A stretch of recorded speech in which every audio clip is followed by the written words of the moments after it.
আজকে রান্না করব গোটা গোটা মাছের মাথা। আপনারা দেখতে থাকুন। ভালো করে মাছের মাথায় নুন হলুদ মাখিয়ে ভেজে নিচ্ছি।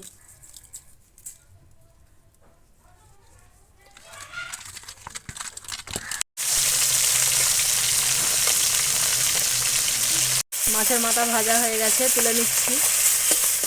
ওই তেলেতেই পেঁয়াজ ভেজে নিচ্ছি।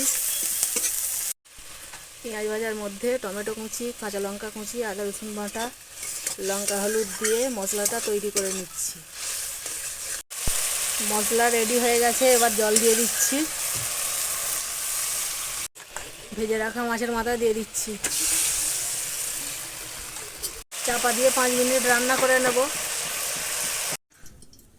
মাছের মাথা রান্না হয়ে গেছে। রেসিপিটা ভালো লাগলে লাইক সাবস্ক্রাইব করে পাশে থাকবেন। কেমন হয়েছে কমেন্টে জানাবেন।